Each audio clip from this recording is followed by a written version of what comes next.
오늘은 5월 9일 이후 부동산 전망에 대해 이야기해 보겠습니다. 사실 5월 9일이란 날짜가 되게 애매했어요. 토지거래 허가를 신청하고 완료하는 것까지를 5월 9일 이내에 해야 중과 유예를 받는 구조였거든요. 근데 이번에 바뀐 게 5월 9일까지 토어제 신청을 하면 된다는 걸로 바뀐 거죠. 이렇게 혼란스럽다 보니까 5월 9일 시점 이후의 전망에 대해 많이들 물어보곤 하십니다. 여러 전문가분들도 다양한 의견을 내주셨는데요. 결론적으로는 더 이상 거래가 많이 되기는 힘들다. 거래 한두 건으로 모든 가격 시세가 결정될 수밖에 없다. 이런 이야기들을 많이 하십니다. 생각보다 이 이후에 어떻게 될 거다 라고 누구 하나 명쾌하게 이야기해주지 않고 있죠. 이런 상황에서 아마 물어보실 거예요. 소심자, 너는 그래서 오를 것 같냐 내릴 것 같냐. 하지만 저는 결론부터 말씀드리면 오늘 영상에서 집값의 방향성을 예측하지 않겠습니다. 아니 그러고 싶지가 않습니다. 왜냐하면 지금 시점에서 방향성을 예측하는 것은 여러분의 내 집 마련에 전혀 도움이 되지 않기 때문입니다. 우리는 흔히 부동산은 우상향만 한다라고 믿지만 세상의 모든 자산이 무조건 그렇게 오르지만은 않습니다. 역사를 돌아보면 1970년대 오일 쇼크, 97년의 IMF 외환위기, 2008년 글로벌 금융위기, 그리고 얼마 전에 있었던 급격한 금리 인상기까지 거대한 외부 충격이 터지면 그로 인해 금리가 상승하면 영원할 것 같던 자산 가치도 허무하게 무너져 내리거든요. 이런 일은 언제건 있을 수 있고 예측할 수가 없는데 어떻게 하락장을 예측하겠습니까? 그래서 예측 없이 자산을 불리는 무주택자의 4가지 특징을 말씀드리겠습니다. 이거를 들어보시면 내 집 마련 앞으로 어떻게 해야 할까 분명하게 아실 수 있을 겁니다. 첫 번째, 예측 대신에 굳건한 약속을 하는 게 맞습니다. 예를 들어볼게요. 이전에 이미 있었던 일입니다. 사실은 17억 가던 아파트가 11억, 12억이 되는 경우도 있었고요. 12억 4천 정도 하던 아파트가 9억대 아파트가 되는 경우도 있었습니다. 사실 이거 다 같은 아파트거든요. 요 시기마다 이 아파트를 사신 분들은 돈을 많이 벌었고, 근데 이 사람들은 어떻게 이 가격에 살 수 있었냐? 그 방법이라는 게 별게 없습니다. 약속을 한 겁니다. 예를 들어서 내가 지금 한 9억 정도로밖에 내 집 마련을 할 수 없는데 11억, 12억짜리 아파트를 미리 공부를 하는 거죠. 그래서 그 아파트가 9억이 되면 나는 뒤도 돌아보지 않고 사겠다라고 다짐을 하고 그 약속을 이행하는 겁니다. 근데 문제는 이게 쉽지가 않아요. 말은 쉬운데 막상 12억 하던 아파트가 11억, 10억 계속 떨어지면 그리고 9억에 도달해서도 더 떨어질 것 같기 때문에 막상 거래를 다 못 하십니다. 그래서 제가 가격 무관하게 그리고 예측 무관하게 내가 집이 한 채 필요하면 그냥 매수하라고 지금 계속 말씀을 드리고 있는 겁니다. 합리적인 선택을 하면 좋지만 그 합리적인 선택이 쉬운 일이 아니니까요. 그리고 이게 가능하게 하려면 예측 대신에 미리 임장을 하고 공부를 하는 게 좋습니다. 실제로 12억짜리가 9억이 되는 날이 온다. 어떤 일이 벌어질까요? 주변에서는 집값이 반토막 날 거라고 난리가 나고 연일 폭락 기사가 쏟아지고 사람의 마음이라는 게 여기서 더 떨어지는 거 아니야? 라는 공포감이 들 수밖에 없습니다. 흔히 말하는 떨어지는 칼날을 잡는 두려움이죠. 기계적으로 매수할 수 있는 사람은 솔직히 말하면 1%도 안 됩니다. 그래서 이런 심리를 이겨내기 위해서 오프라인 임장이랑 공부를 많이 해두셔야 돼요.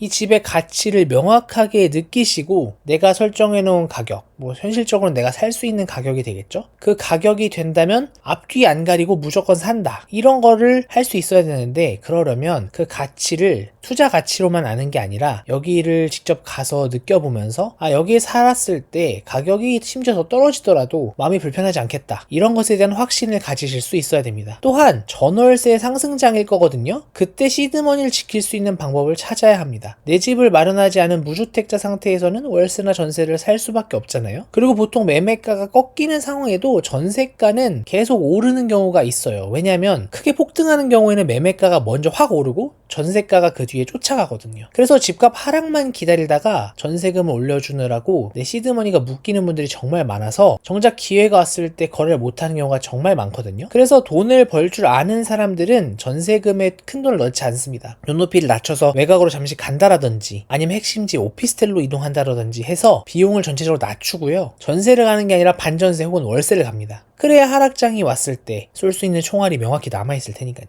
자금을 운용하는 게 생각보다 초보 입장에서 쉽지가 않습니다. 그렇기 때문에 이 부분도 철저하게 고려하시면 좋겠습니다. 그리고 다른 자산에 투자할 수 있어야 합니다. 내가 돈을 그냥 놀리면 안 되고요. 어떻게든 투자를 해서 부족한 돈을 채워 넣어야지만 합니다. 부동산이라는 게 기본적으로 서열제이기 때문에 특히나 다주택이 안 되잖아요, 지금. 그러면 그럴수록 더 비싼 게 더 좋고요. 돈이 많은 사람이 더 잘할 수밖에 없는 투자가 됩니다. 그렇기 때문에 부족한 자금을 어떻게든 늘려나가기 위해 최선을 다하셔야 됩니다. 그리고 사실 부동산에 1도 투자를 안 해도 되는 경우가 분명히 있거든요. 그런 경우는 어떤 경우냐면 10년 기준 월 평균 수익률을 7에서 8% 꾸준히 내실 수 있고요. 손실 상황에서 손실을 확정지르지 않을 수 있는 투자 방법을 아시면 됩니다. 뿐만 아니라 투자의 규모도 충분히 커야 돼요. 한 1억 정도 가지고 주식하면서 부동산보다 수익률이 좋은데 뭘 고민하냐 이런 말씀을 쉽게 하시는 분들이 있는데요. 1억 가지고 아무리 높은 수익률을 내봤자 20억, 30억짜리 아파트에서 나오는 절대적인 수익액만큼의 투자 성과를 낼 수가 없습니다. 그렇기 때문에 내 집만큼은 아니어도 레버리지를 충분히 쓸 수 있는 자신감을 가지고 하는 투자 방법을 반드시 찾으셔야 합니다. 자신감이 있다고 항상 성공하는 건 아니지만요. 자신감이 있어야만 내가 집 살 때 빌릴 수 있는 만큼의 돈을 빌려서 투자를 더 할 수 있는 거라고 생각을 하고 그렇게 해야지만 내 집 마련을 통해 큰 돈을 버는 사람들보다 더 효과적으로 자산을 불려나갈 수 있기 때문에 이런 관점으로 보셔야 됩니다. 단순히 수익률만 보시는 게 아니고요. 절대적인 수익액을 꼭 신경 쓰실 수 있으면 좋겠습니다. 자, 정리하겠습니다. 예측을 멈추고 명확한 기준을 설정해서 움직이시는 연습을 하시고요. 공부하고 현장에 찾아가서 내가 생각하는 단지의 가치를 보시고 시드머니를 잘 방어할 수 있도록 거주비를 줄이시고요. 유동자산을 잘 굴리실 수 있는 방법을 찾으셔야 합니다. 근데 여기서 추가적으로 하나 꼭 짚고 넘어가야 할 점이 있습니다. 가격이 내 기준선까지 떨어졌다고 해서 무턱대고 아무 아파트나 덜컥 사면 안 된다는 겁니다. 적은 예산 안에서 최고의 상품성을 가진 아파트를 고르는 건 불가능하니까